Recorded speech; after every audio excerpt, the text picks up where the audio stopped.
What's going on, guys? It's your boy beatsbyash, back at it again with another banger of a video. And if you guys have been keeping up with any of my streams, then you would know that I recently returned to Yu-Gi-Oh! Master Duel. And after a several year hiatus, I attempted to climb to Master Duel's highest rank on stream. And during my climb, I was introduced to one of Yu-Gi-Oh's most toxic decks of all time, Tenpai Dragon.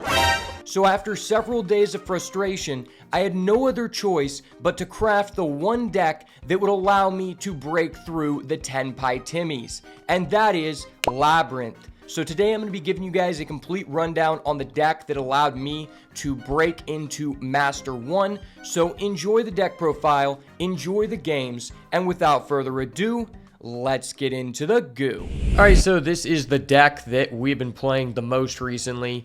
And this deck is one that I have had a lot more fun with than any other trap deck I have played in a very long time. Now, before we get into anything too deep, I have two things to tell you guys about this deck. Number one, I am not the original creator of this deck. In fact, in classic Yu-Gi-Oh fashion, I actually stole this deck from another person on the internet and changed the ratios just slightly enough to where I no longer feel obligated to give that person any credit. So now I am in fact the original brewmaster of this deck.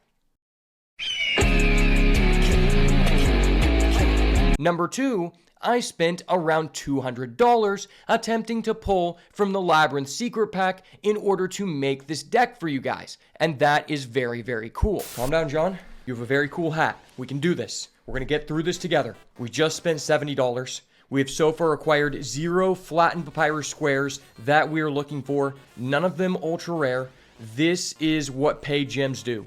Paid gems do, in fact, give you better packs. I just have not hit the threshold. I've only spent $70. You need to spend at least $100 to get your value back. Remember that. I love this screen, man. Anytime it shows you the screen, it's telling you that you didn't spend enough money. It's making fun of you because you have a below average credit score. Okay, we got a Sangan. Oh, this is an insane pack, guys. We got a Labyrinth Archfiend. Oh my gosh. And a Boo Boo game? Dude, Boo Boo game. That's crazy, man. This card goes in so many decks. I love this deck, man. Congratulations, you get anything you want from your deck. I love that deck, man. It's so expensive, man. I'm not gonna lie, guys.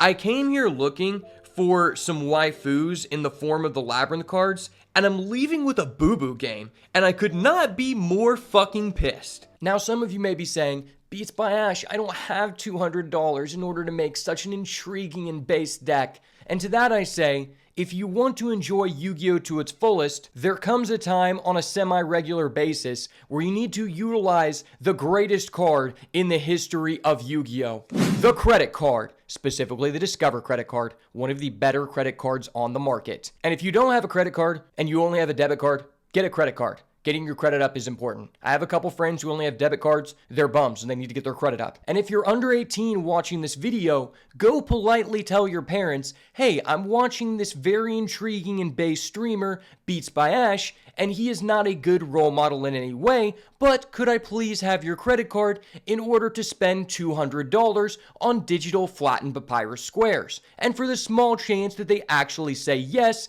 you are in the right place. So let's get into the deck profile. So starting off with the Labyrinth monsters, I'm going to explain these for anybody who does not know anything about the archetype. Labyrinth Coup Clock can allow us to discard it in order to activate a normal trap card that was set during the same turn, as long as you control a Labyrinth monster. And these cards we're going to talk about first are what's considered the furniture pieces. There are two builds, the all-out trap version and the furniture build, and I think everyone in the community has just overwhelmingly decided that the furniture/IKEA build is just way better, because it kind of turns your trap deck into a combo deck, and it gives you such a higher chance to win going second than just playing an all-out floodgate deck. But all of the furnitures, including Coup Clock, have an effect in the graveyard that if the condition is met, you are able to revive it from the graveyard or add it back back to hand. With Ku Klok, you actually get to choose, and his condition is that if a card is sent from hand to grave to activate a Labyrinth effect or a normal trap card, you can then special summon this back to field or add it to hand. And that is actually very important for the combos, as we will get into those in a moment, because in order to use his first effect to activate the trap card the turn that it was set, you must control a Labyrinth monster. So if you were able to activate this effect, then special summon itself back from the graveyard from its own effect, there is your Labyrinth monster, allowing you to activate one of our 2 Labyrinth trap cards. Very pivotal to comboing, and very often going to be what you're searching on turn 1 if you are able to do the ideal end board setup. Next up for our other furniture pieces, we have Stovey Torby as well as Chandelier. For whatever reason, these are limited to 2. I wish they were at 3. It is slightly annoying, but I don't think it hurts the deck's consistency all too much. It just makes cards like Transaction Rollback, cards that you want to discard, probably slightly less interesting. Because if we had 3 of each of these, we would definitely play 3 copies of Transaction Rollback, just because it's a really good card to utilize in the graveyard. But both of these furniture pieces allow you to discard themselves as well as another card, or send themselves from field to grave and discard a card to set one of your 2 Labyrinth trap cards from the hand or deck. And then just as Ku Klok, they have a revival effect as well, specifically when a monster leaves the field by your normal trap card effect. Very relevant, very important in order to do the combos, and as well, all 3 of these furniture cards are quick effects that can be activated during either player's turn, so that is good to be aware of. Next up, we have probably the best starter card of the deck, Ariana the Labyrinth Servant, which on summon can add us any Labyrinth card from deck to hand. As well, if a monster leaves by your trap effect, you can draw a card, then choose to special summon a fiend from hand or set 1 spell or trap. That effect is drastically less relevant, but it is there, so you do want to be aware of it. Very often what you want to be doing on turn 1, you want to have access to your Big Welcome, which is the main combo starter of the deck, alongside a Labyrinth Ku Klok to be able to activate it on your very first turn. So typically with Ariana, if you don't have a Ku Klok, but you do have a way to get Big Welcome, you're going to want to add Ku Klok and vice versa. You really want to get access to both of these 2 cards, or if you have a furniture piece, because these can search the Big Welcome, then you would also get Ku Klok. And one interaction that I will bring up there is that if you start with a furniture piece as well as a Ku Klok or a way to access it, if you activate his effect first and then on chain link 2 or on a new chain, activate your furniture effects to discard. Since these cards send from hand to grave in order to activate an effect, it will allow you to set your Big Welcome and then resolve your Ku Klok second effect on a new chain to revive itself, and that is very important to know. So you always want to make sure that you use your Ku Klok as chain link 1 if you're going to activate those cards in the same chain. And then next up, we have Arias the Labyrinth Butler, and I was surprised that this card is an ultra rare in this game, and after I played the deck, I realized how important this is, and I actually understand a bit why they decided to make us whale for this card, because it is very important in order for this deck to have a viable chance winning going second, because this card is a quick effect that you can discard it to either special summon a Labyrinth monster from hand or set a normal trap that can be activated this turn.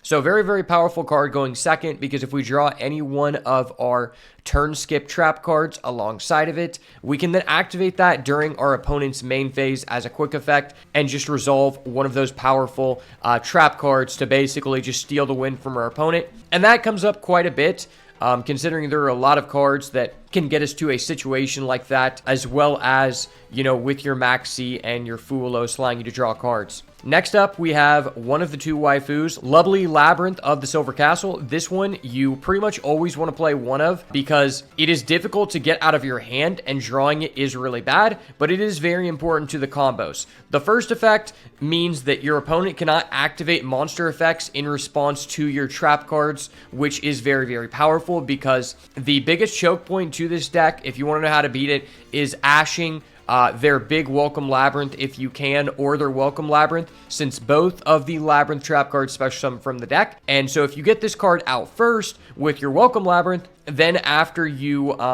get this on the field, you activate your big Welcome, your opponent can no longer Ash. So typically if you have both Labyrinth traps, you want to summon this person first. That way you will have protection, because Ash Blossom does really suck when you get hit with it in this deck. Secondly, if a normal trap card effect would cause a monster on the field to leave the field, you can then, on a new chain, destroy one card in your opponent's hand at random or on their field of choice, which is very important when we get into the combos. And then finally, this card has 3 effects because it is obviously very broken. You can target one normal trap in the grave and set it. It obviously cannot be activated that turn, but as long as you control a fiend monster, you can activate it, so it can allow you to reuse your resources. Secondly, we have Lady Labyrinth of the Silver Castle. Typically, people play 2 of this. You could play 3. And the reason this card is a lot better is because it has a quick effect to special summon itself from hand if you have activated a Labyrinth card or a normal trap this turn. And while it is on the field, it cannot be destroyed by card effects or be targeted if you control a set card. And then if a normal trap card is activated, you can set a normal trap from the deck that is of a different name. And the when there is very important, because in Yu-Gi-Oh, the term when means that this card has to activate directly into response in order to have a legal activation. Meaning, if you have this card face up and you activate one of your Labyrinth trap cards to special summon from the deck, and your opponent responds with an Ash Blossom, you no longer can activate this effect because you must directly respond. So you just want to think about that when utilizing this card. Try to set it up in a position where your opponent does not have a quick effect in order to interrupt you, because this effect is very, very powerful, especially in conjunction with something such as a coup clock that you have added back to your hand. That way we can activate the card that we just set on the field on that very same turn. As well, I did just want to point out that the effect to special summon itself from hand can be activated immediately in the same chain that the Labyrinth card or normal trap card was activated as soon as you reveal it. So if you go chain link 1, big welcome, and your opponent doesn't respond, you can then chain link to special summon this card from your hand because it was technically activated, even though it has not resolved. That is very important to note, because if your opponent responds to one of your Labyrinth trap cards with a max C, you can then chain this card and summon it before the max C resolves. On to our Labyrinth trap cards. Typically, you pretty much always play 2 Welcome Labyrinth. I've seen some people play 3. I think that's just strictly bad. It is the strictly worst one. And that's why we only play 2. It allows you to special summon a Labyrinth monster directly from the deck, but not anywhere else. Whereas Big Welcome can summon from hand or graveyard as well. And that is very important because, like I said, if you draw the one lovely Labyrinth and you only have a welcome, you cannot summon it. And that is very, very crucial and can very often cause you to lose the game if you just can't summon it from hand. So that's why this one is nowhere near as good. It does have a second effect that if a monster leaves the field by a trap effect while it is in the grave, except the turn it was sent there, you can then reset it. So it does have recursive value. And that is very nice because if you have a big welcome and a welcome, which you very often will with your lovely on field, that means you're going to be able to safely use your lovely to reset the big welcome, because you know that Welcome Labyrinth will be able to reset itself on the field by its own effect, so you don't have to waste your lovely Labyrinth effect there. And then finally, we have the main combo starter of the deck, Big Welcome Labyrinth. This card allows you to summon any Labyrinth from pretty much anywhere except banished, and then you have to return a monster you control to the hand. And this is very important because all of the cards that we have just mentioned have effects that activate when a monster leaves the field by a trap effect, and this does just that.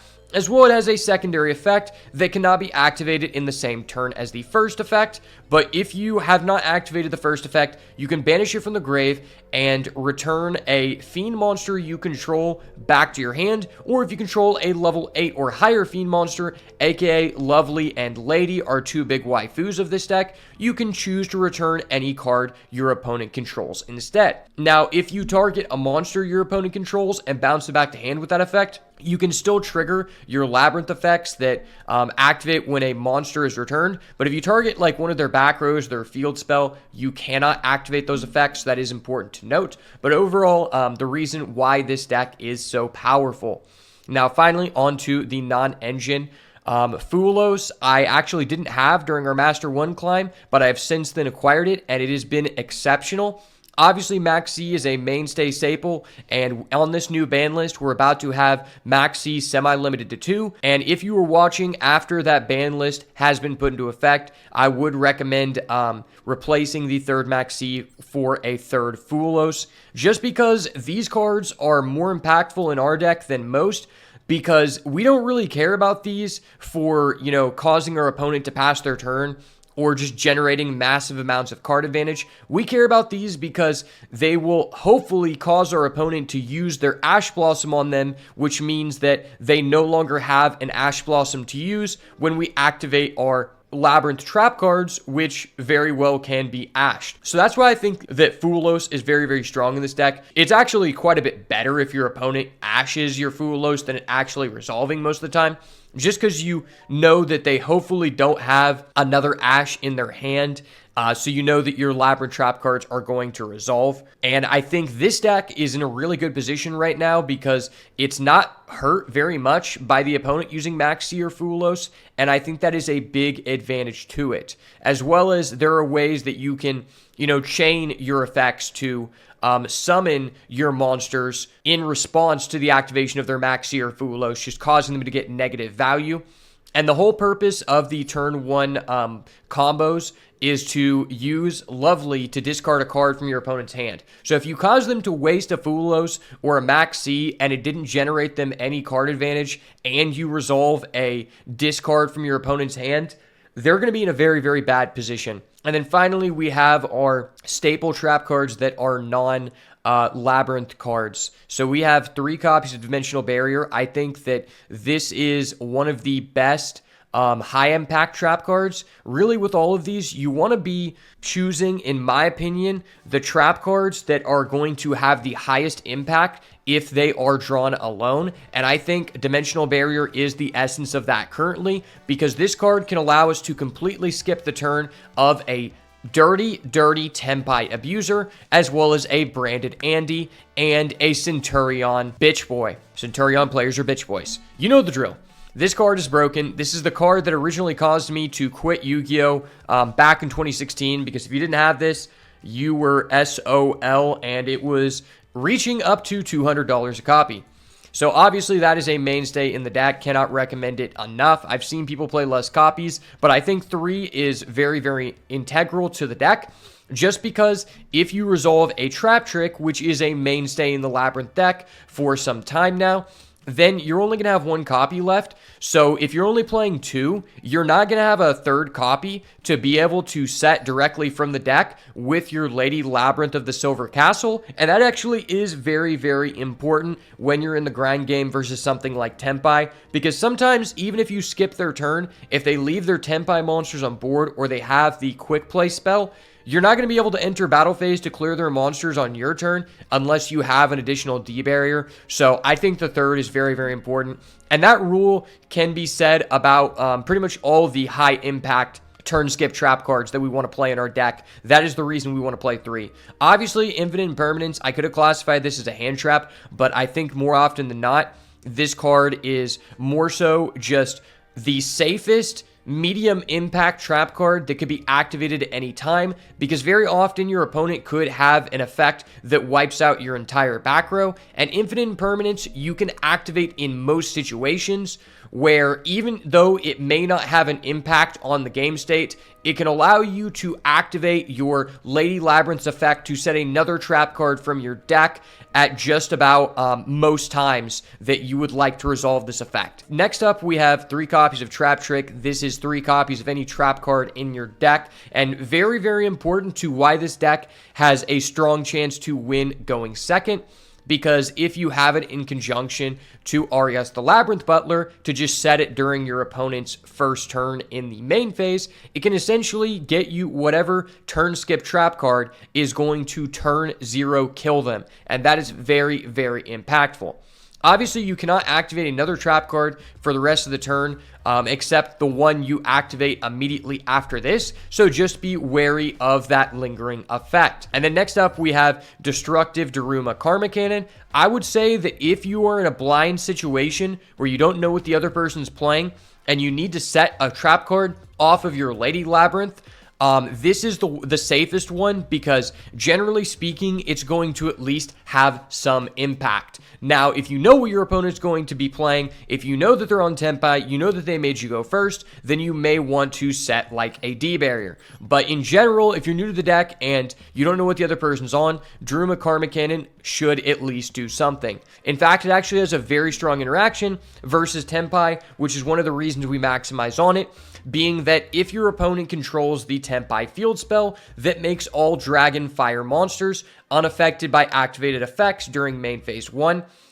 because their monsters cannot be flipped face down since they are unaffected by effects, they will then instead be sent to the graveyard. Because this effect that says if either player controls face-up monsters that cannot be flipped face down, they must send them to the graveyard. That portion of the card affects the player, not the actual cards themselves. So it bypasses that game mechanic. I'm not going to go too in-depth on it, but just understand that is a very important interaction that will come up if you plan on playing the deck. And next up, we have 2 copies of Transaction Rollback. I touched on this earlier, but if we did have, max furniture pieces, I would play 3 copies of this. The issue is just not in every hand will you have the opportunity to be able to discard this card. And fundamentally, at least in this meta at the time of this recording, not being able to put this in the graveyard essentially makes it a dead card. So that does kind of suck, but I think 2 copies is very important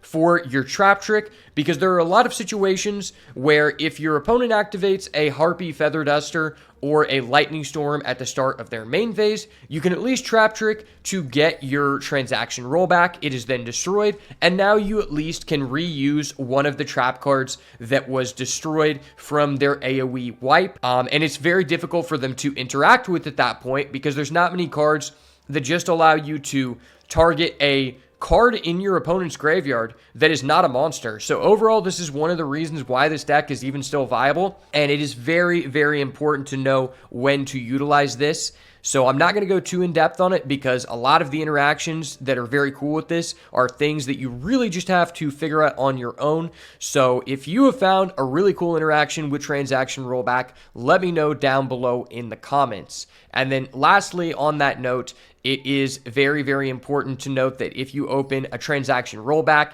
and like an Ariana, instead of adding a big welcome, you would want to add a furniture piece, because then you would be able to still get to your big welcome, but you would also be putting the Transaction Rollback into the graveyard.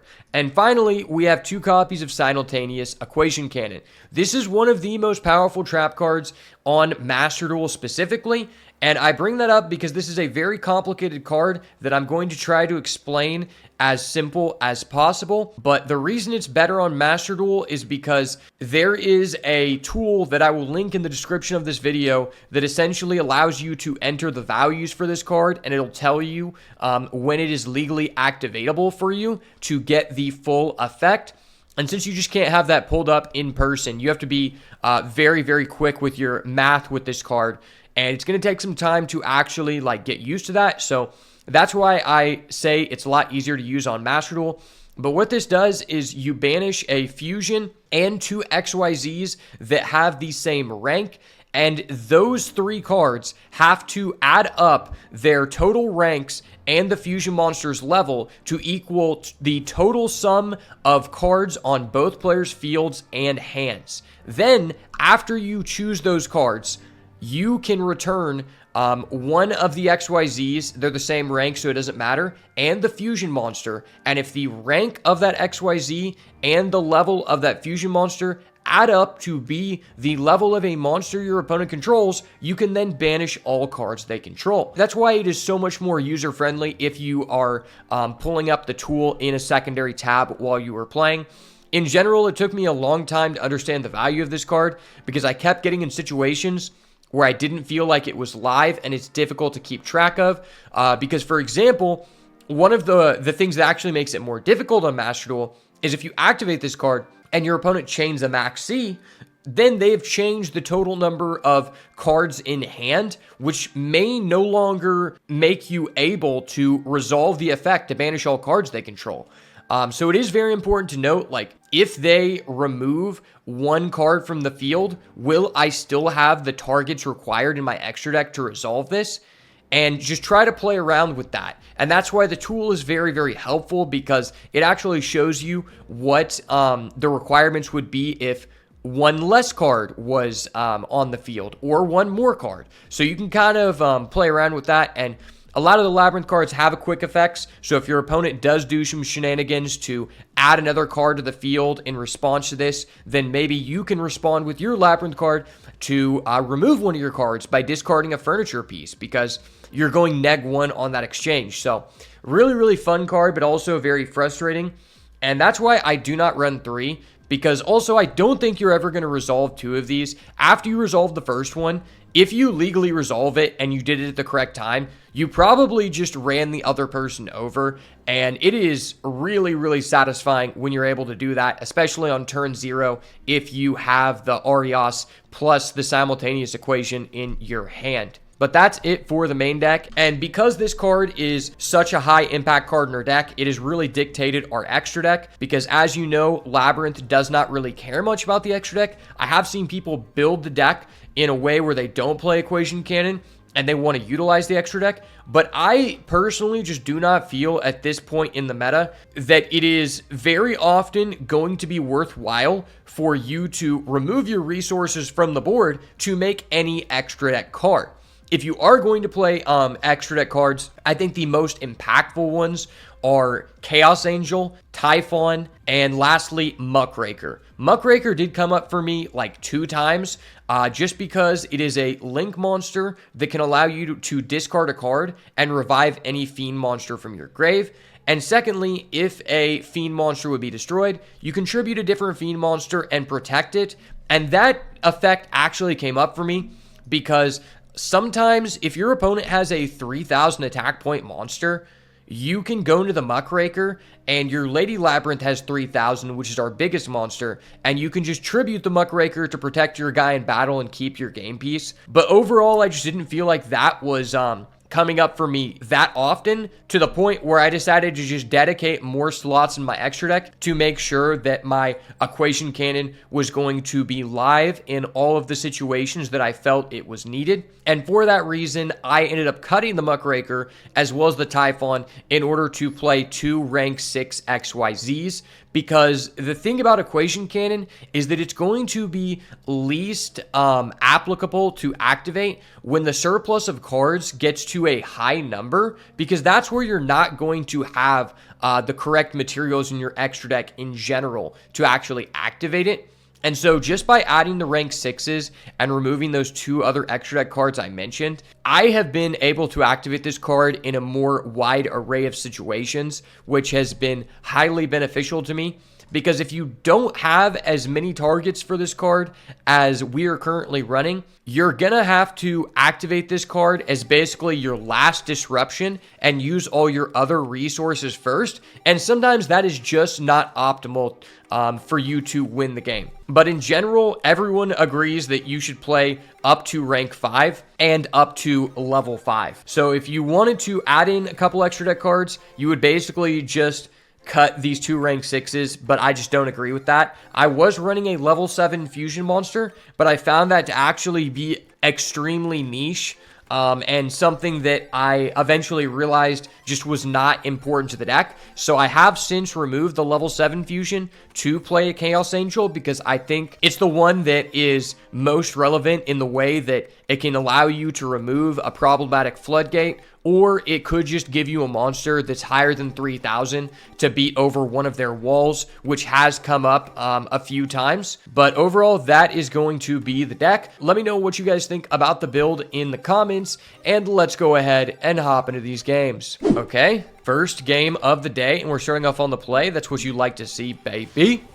Honestly, what I really like about this deck is that it feels like even the really fast decks, you can slow the game down to a pace where it feels very reminiscent to early 2010, 2014 Yu-Gi-Oh! Where you can special summon, you can, combo, and the other person can combo, but no one is one turn killing the other person or setting up a god board because this deck has so many ways to interact. All right, this is a very interesting hand. It's difficult to say what is correct to discard with Stovey Torby, but 100% we're always going to activate it here. I think I should probably discard Simultaneous Equation Cannon, but that means that we will only have one in the deck, which means we cannot Trap Trick for it. So it's kind of a toss-up between these two, but I think I'm just going to risk it and discard the Equation Cannon. It could be correct to actually discard the Daruma, because Trap Trick could get either. Or a Trap Trick could get another Daruma, or it could get a D-Barrier. But in this situation, I could also just get a second Daruma because it's not once per turn. Regardless, it's always correct to keep the Lady in hand because we want to control a monster. So in case during our opponent's draw phase, if our Big Welcome resolves and does not get ashed, we will have a monster on the field to return to trigger our Lovely to destroy a card in our opponent's hand. And some people will say you shouldn't just shotgun it during the draw phase. I think this is a situation where we actually do want to shotgun it. I could get a transaction rollback in case they have a Feather Duster. I could also just get a Welcome. Yeah, this is a tough situation. I think it's a toss-up because I guess we could use the Trap Trick in order to get a transaction rollback. So I guess we'll get the Welcome. I probably should have held off on that effect until we activated a different trap card to reset a Big Welcome, since you cannot use that effect to set the same card, but that's okay. But what I was saying is, some people would say I shouldn't just shotgun this during the draw phase. In this situation, I actually do want to do that because I want to be able to resolve a effect before my opponent potentially activates like a Feather Duster or a Lightning Storm at the beginning of main phase 1, since Tenpai is just so popular. Theoretically, you could hold on to it, but if I don't do this here, I'm not going to already have a trap card set, and I am very susceptible to my opponent playing an AoE, and that's fine. We're just going to let our opponent imperm this. We got a card out of their hand, and we're going to keep our Lady in hand since we already utilized its effect to set from the deck. Once again, that wasn't optimal, but whatever, we got a card out of it. Opponent starting off with a Pot of Extravagance. That means they could very well also be on Labyrinth, or they could be on something like Kashtira, or True Draco even. But most likely a slower deck. I think I'm just going to let that resolve. Now, this is actually one of the cards that you could play in this deck. I personally decided not to because although I do think it is good in the deck, it messes with your Simultaneous Equation targets, and I feel like that is such a high impact card that I don't want to do that. As well, it also is theoretically useless on your opponent's first turn if you have to go second, and I want to build my deck in a way to where I have a higher chance of winning going second, because I feel like the deck is already so well positioned going first. Okay, so he is on Fluandereeze. We hate Fluandereeze in the channel. You hate to see it. I could Daruma. I think we're just going to wait until he gets a big penguin. If he gets a big penguin, I guess I could go get another Daruma if he plays through this one.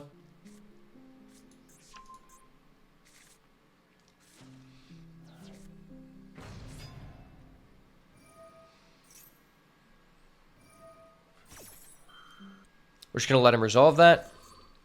Turn the toggle on so that we can Daruma, depending on what he does here.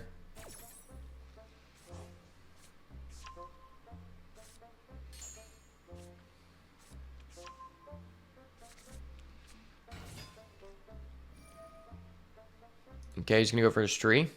He's gonna attempt to banish my big welcome. Okay, that's fine, I guess. Don't really care too much about that. Into the main phase. Okay, during the battle phase, let's go ahead and activate our Daruma here. Daruma. And our opponent's just gonna leave the battle phase. He's got 2 face down big Chungus. Before our opponent ends their turn, we're gonna go ahead and summon out our lady here. Everyone loves a lady this time of year. The question is, should I use this trap trick now just to get a resource from the deck? That probably is somewhat valuable just to get like a big welcome to start the turn. I would then only have 1 big welcome to play with, but that's not terrible because I could reset it off this lovely. Yeah, we're just going to get the big welcome for next turn. Drawn to a Changelagir. That's not really good. I could make a Chaos Angel, which isn't terrible. I think I do. He's going to Ash my welcome. Okay, so he's not saving the Ash for the big welcome. Very interesting.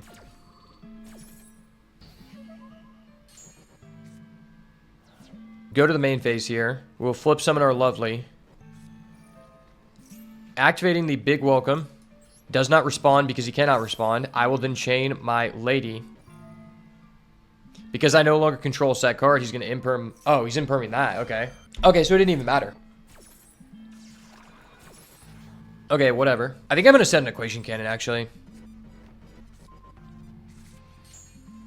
And I'm going to summon a Coup Clock, bouncing the Coup Clock back to hand. Now, let's go ahead and activate Coup Clock. Chaos Angel is a fiend, right? Okay, so I could go into a Chaos Angel here to force out his back row.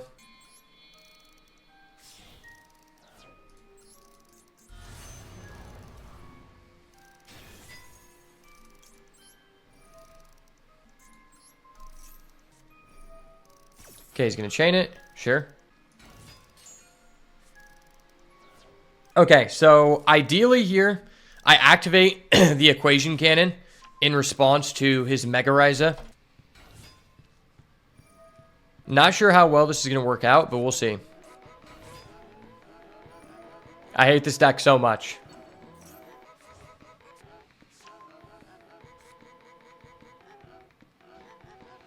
This deck should be banned. I hate this deck.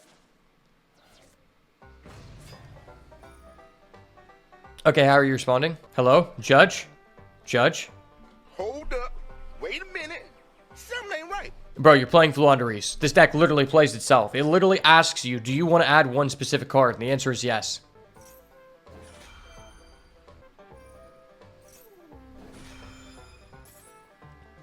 Okay, we're going to go ahead and banish this. Banish this. Banish our Tearlament's Kit Kalos. Shout out Tearlament Kit Kalos.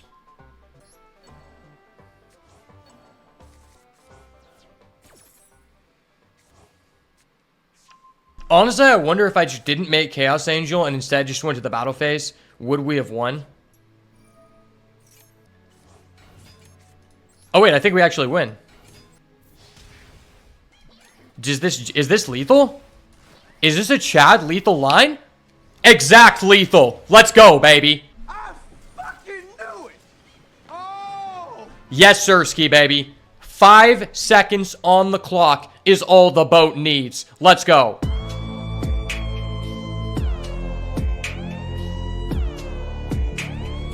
Whoa, okay. I got too excited, guys. I got too excited. Almost knocked over my drink. Wow, that was a heated Fluandereeze victory. Not many have lived to tell the tale of taking down the honorable Mega Raiza. JK, there's no honor with Mega Raiza. It's just a bullshit card. Well, that just goes to show, ladies and gentlemen, the power of simultaneous equation cannon. All right, and our hand is very sus. This is the kind of hand where if our opponent has an Ash Blossom, we completely lose the game. So we just got to do it. Start off with the Coup Clock Chainlink 1. Chainlink 2, we can then activate our Changelagir to discard our Arias, the Labyrinth Butler. Does not look like our opponent has a Maxi or a Fuelos at the moment. We can go ahead and set our Big Welcome Labyrinth. On a new chain, we're now able to activate the effect of our Coup Clock, giving us a Labyrinth monster on the field if our opponent does not pull some bullshit out of their ass. Yes, I would like to special summon the Coup Clock. Can't stop the clock, baby. The clock shall not be stopped. Activate. my big welcome Labyrinth. Okay, he's a Fulos. It's not an Ash. It's not an Ash. This is good. I'm fine with that. It is not an Ash.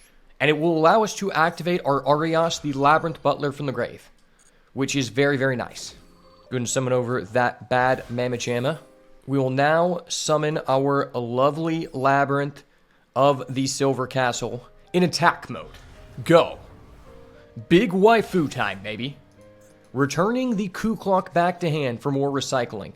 On a new chain, we can then activate our lovely to discard a card from their hand. We can activate Chandra Legier to add this card back to our hand and continue with this cycle. It does not look like our opponent has a response, which is very, very important because an effect veiler here would completely blow us out of the game since we are very contingent on being able to utilize our lovely here to set another copy of Big Welcome from the graveyard. So this is actually very important information. We saw that our opponent discarded a Tri-Brigade McCourier, which means they are a branded Andy.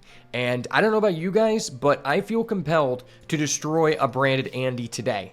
Live on beatsbyash's channel. Branded is actually becoming an even better deck. It is currently one of the top 2 decks in the game, and after this ban list, it is going to become even better. So we need to make sure that we destroy them in the most respectable way possible. Unfortunately, we do not have the ability to access a dimensional barrier, which would be extremely strong here. But what we can do is start off by activating a big welcome Labyrinth. Our opponent does not have a response, which is very, very nice for us. And then we can go ahead and... Oh, we don't need to do anything. We're just that good. I mean, we had a max C. It was looking pretty good. We were going to hand rip for 1, but that's all it takes nowadays. Start off on the draw. Our opponent is using a King of the Swamp. Okay. I would assume they're on Chimera. We have a Arias, a max C. Transaction rollback, but really no good way to get it out of our hand. And we do have a D-barrier, though, so if they are actually on Chimera, this could be based. Please tell me... He's going to add the poly on res here. On res, I will maintain priority as a Chad. Chad priority, guys. Don't worry. We got this, boys. There's no way he's a call by the grave. He is not Himothy, bro. He is not Himothy. We're going to go ahead and set a little card I like to call Dimensional Barrier. Pro plays here, you know? You're not going to see this kind of high-level gameplay, high level of content anywhere else, and that's why you came to the video. We're going to go and call Fusion. All the real ones are out here calling Fusion. Unless you go against a Tenpai Timmy, then you got to call Synchro, you know? But for the one time, we got to go for the Fusion. Honestly, I probably should have waited till he'd waste his poly, but who gives a fuck? We are balling without a budget because this deck costs $200. So I have the right to shotgun my D-barrier. Gosh damn it. Oh, he's playing tier. Oh, we got him, boys. We got him. We got him locked in. The standard, don't summon anything past play. You love to see it, baby. Maybe it was actually better just to max C this guy, because he's a little boy to me. But we had to go with the Chad D-barrier pass, you know? Sometimes you got to make the Chad play. You got to make a sacrifice. Chad like sacrifices, Chad like max C. And Chad love big welcome Labyrinth. Welcome to the jungle where we are welcoming you. That's why I'm going to have to de-barrier you. You like my little song, guys? This is how the pro players get down, baby. During the end of the main phase, going for the Tier Elements Cash Tira. Okay, well, since I'm going to de-barrier you next turn, buddy, I'm going to have to drop down a little card I like to call Max C. The little insects must run rampant. I swear, I hope this guy mills a tier name. I would love to draw 2 cards, man. I love Pot of Greed, man. It's such a fun and fair card, man. Okay, that is not a Pot of Greed, but it is a card we can set in the back row and hopefully cook our opponent with. He's going to go ahead and mill 6 cards total. 6 cards total. Don't get ahead of yourself. Okay, he milled a Fulos. That is great. Now he can feel sad about not actually drawing the Fulos and instead milling it when it is no longer valid. Oh, wait, he milled a Shadal Beast. I don't like that. I don't like that. Buddy, please calm down. I don't like that. That could allow you to make a Shadal Winda. No Shadal Winda. No, sir. Hold up. Wait a minute. Gonna go ahead and activate the Trivi Karma. Well, I think you're gonna have some karma coming your way for disrespecting the boat, buddy. Continue my main phase? Hell yeah, I'll continue the main phase. I'll set another card in the back row. Like the anime, baby. Opponent has drawn a card. This is the perfect time for me to activate a card. Yes, sir. I'm welcoming you to the jungle, sir. It's all good. I'm just welcoming you to the jungle. Nothing is happening here, buddy. You are being welcome to the jungle. Everything is fine and dandy. Opponent has no response. That's what we love to see, baby. That is what we love to see. Now we're going to go ahead and get our little friend out of the deck here. Do we want it to be Stovey or do we want it to be Chandelier? I think we want it to be Stovey because I need to have a monster on the field. So we're going to go get the Stove. The Stove man has entered the fray, baby. Very, very big decision point in this deck. Sometimes you deciding to get the Stove or deciding to get the Chandelier can actually be a life or death difference. But we're going to go ahead and activate our Stove here because Stoves are very cool. You know how I became a master of this deck, guys? It's because growing up, my mom just loves to move around the furniture way too much. When your mom moves around the furniture too much, then you become a master at this deck. Okay, his mills are insane. This man's mills are insane. I think this is a great time to use a transaction rollback. Chain Link 3. Transaction rollback. Sorry, sir. This transaction has declined. Turns out, the most powerful card is in fact the credit card, but not your credit card, sir. Gotcha, bitch. Call fusion on a boy, then I go out my way. D barrier for the gang. Yes, sir. This is how we roll, baby. Now it is time to do some math. Some simultaneous equation math. There are 11 cards in the field, and his card is level 7. So, I guess, yeah, let's just flip it. Flip it or rip it, baby. Like we used to say back at locals when I was just a yee lad, flip it or rip it. If you guys ever played that at the local game store, it's a really fun game where you open up a pack, usually with other people, and you shuffle the cards face down. Then one by one, you and another person take turns picking a card to put to the side, and then you pick another card that you rip in half face down.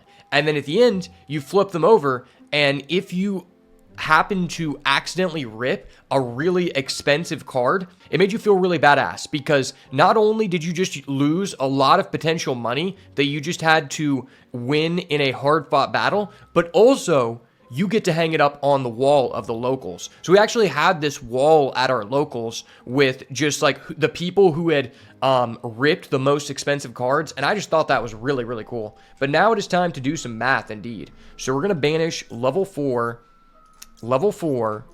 and level 3, and hope that this is the correct math. It is in fact the correct equation.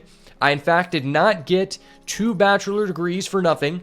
The math is finally coming into play. The American has finally taken over the Japanese. Let's go, baby. This is how we working, baby. Turns out Americans can do math just as well as the Japanese. If I win this battle, it is for the USA. Man, so much just happened in that interaction, I did not realize it was not the main phase yet. But oh well, I locked him out of fusions, and I just banished like 5 cards on his field. That's really cool.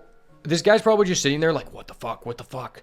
This stupid hamburger brains American is getting the upper hand on me. How did he know math? And to that, I say, sir, you're looking at one of the best of all time, baby. Let's go. Okay, our opponent has passed. The time is now. Go. Big welcome labyrinth. Activate. Please tell me my opponent does not have an infinite impermanence. I will cry. He does not have an imperm. I fucking knew it. Oh. Yes, sir, ski brother. You're looking at the boat for a reason, baby. Let's go. Goats come and go, but boats stay afloat. And that's why I'm the best of all time. Let's go, baby. Chain Link 1. Lovely Labyrinth of the Silver Castle. I totally did not mispronounce that by any means. That totally never happened. Activate. Now, I will not choose to chain Stovey Torby. Should we pop a card in his hand or pop the back row? That's a good question. I mean, how many live cards could he have in the back row? The answer is none. Fuck him. He doesn't have it. Yes, sir. Oh, that was insane. That was insane. Hold up. No. Why did I do that? I want to take that back. I want to take that back. I want to take that back. Stop. Oh my gosh, his hand was so insane. Why did I do that? Wait, why did he not change his to Venus? That was so risky. He's such a ballsy motherfucker.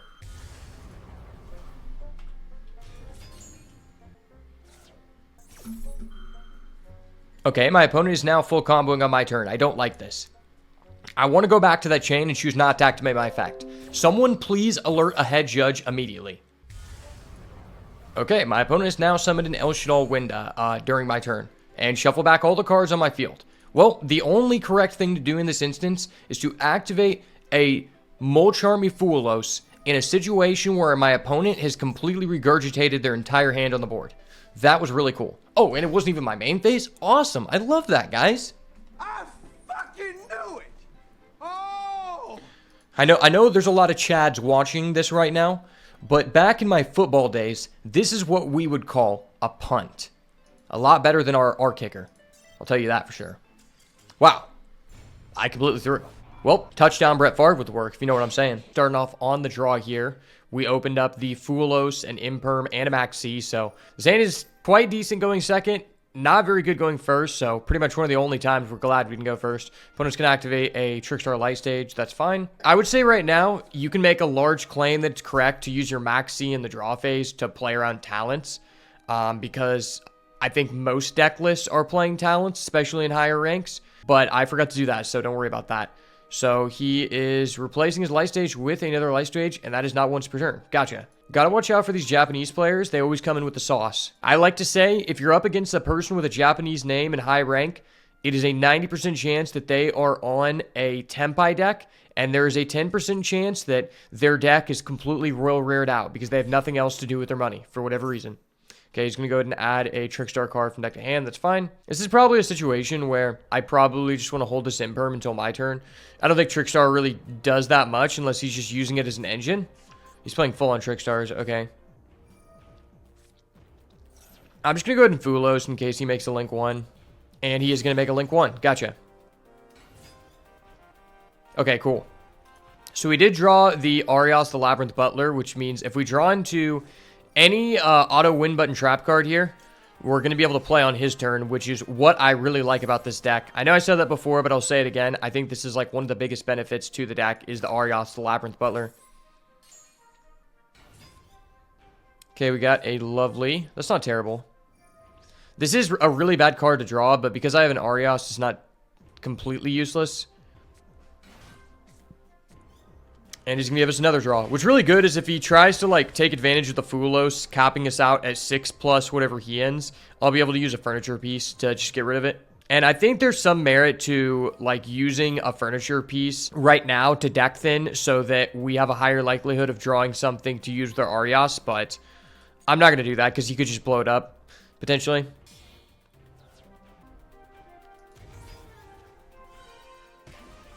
Trickstar banned Dramatis. Never seen this card in my life. Well, that card allows him to search, so I think I'm just going to go ahead and Imperm that.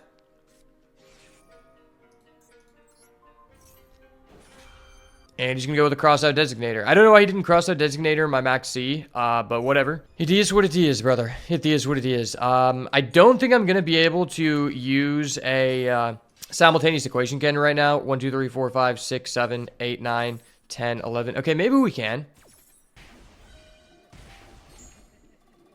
We'll wait till the end of his turn. This is the point where you have to do math with the equation cannon here. Okay, so I would have to remove 3 cards in this situation. This makes me go -1. This makes me go -1. Okay, let's do this. We're going to go for it. We're going to try it. We're going to try it, boys.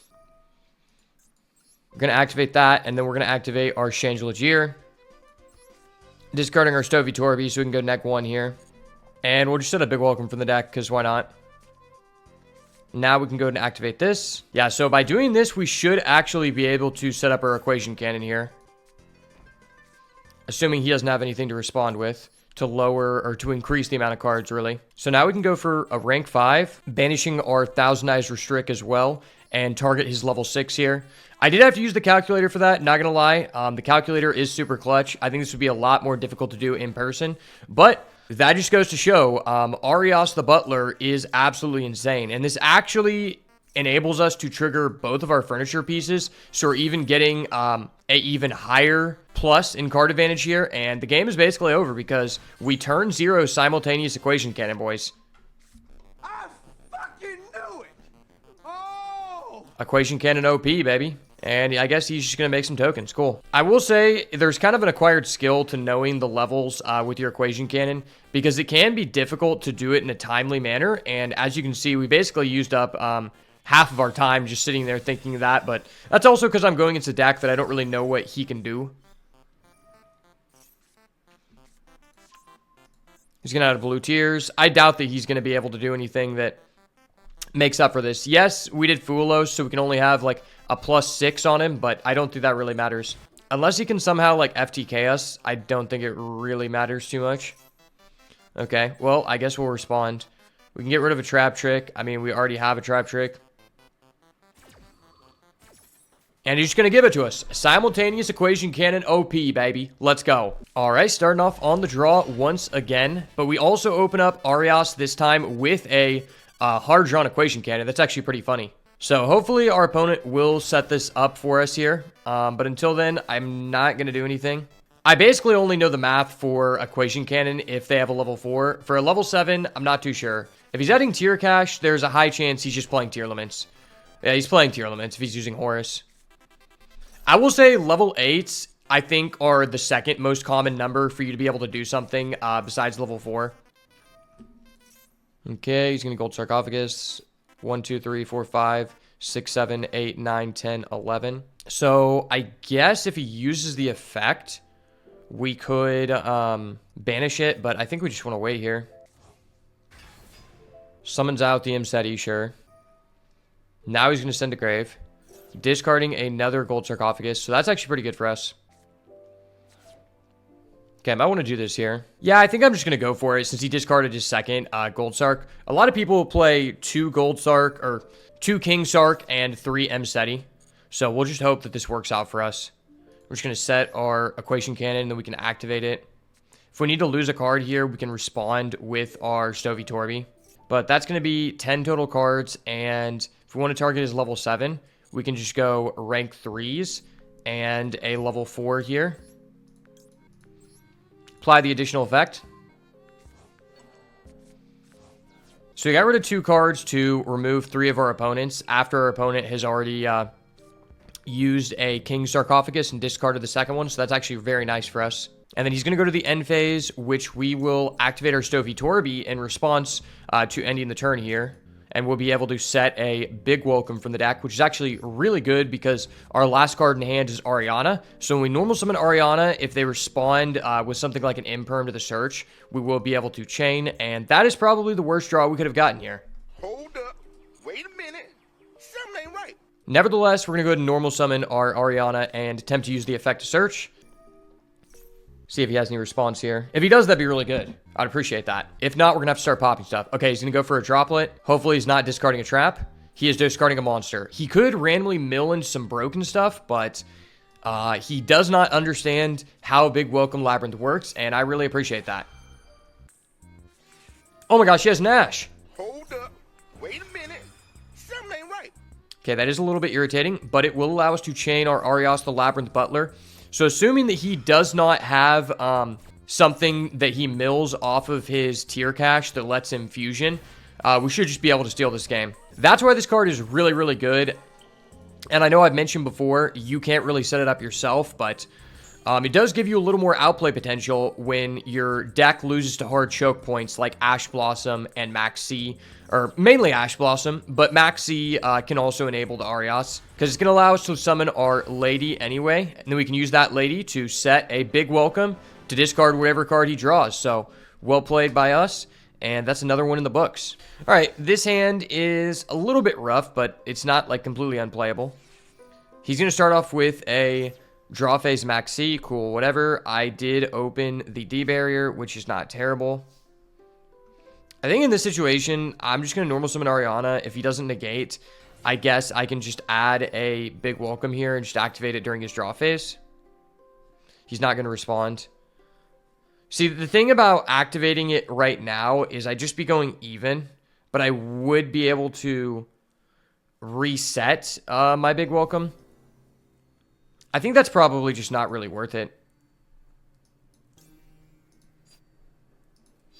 So we're just going to set the, yeah, we're just going to add the big welcome.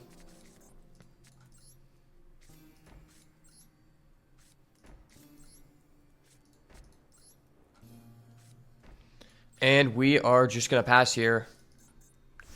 I'm going to go ahead and flip this up during the draw phase because I don't want to risk him just having a Feather Duster and losing all of my resources. So let's start off with a welcome.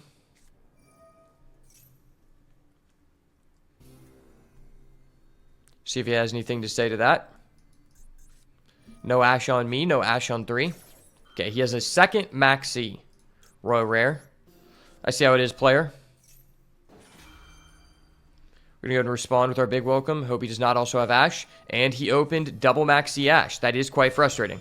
Hold up. Wait a minute. Something ain't right.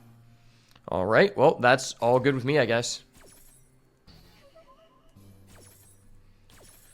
I mean, that just means we're going to summon out a lady from the deck. Give him one draw here. And then if he activates a Feather Duster or a Heavy Storm or a Lightning Storm, I can respond with a D-Barrier. Just call Synchro. He's got a Raigeki. Okay. Buddy, I think you've got something wrong. This card cannot be destroyed by card effects. Okay. Hold up. Wait a minute. Something ain't right. Sorry about you. Yeah, I don't think that's what he thought that did. Me getting to keep this is actually pretty crucial because it's going to allow us to get follow-up. And he's going to give it to us. Wow, he didn't even know we had a D-Barrier. But had that game went on, I would have activated my D-Barrier and called Synchro and then chained my lady if he didn't respond, which would allow us to set another big welcome for our turn. And if we could summon out our lovely during our turn, we could then reset the D-Barrier and basically just fully control him and lock him out of the game. All right, guys, that's going to be it for today's video. Thank you so much for watching. And if you want to see more based content like this, make sure to smash the like button, turn post notifications on, and subscribe to the channel so you never miss another banger. And as always, if it's not the goo, it's got to go. Peace.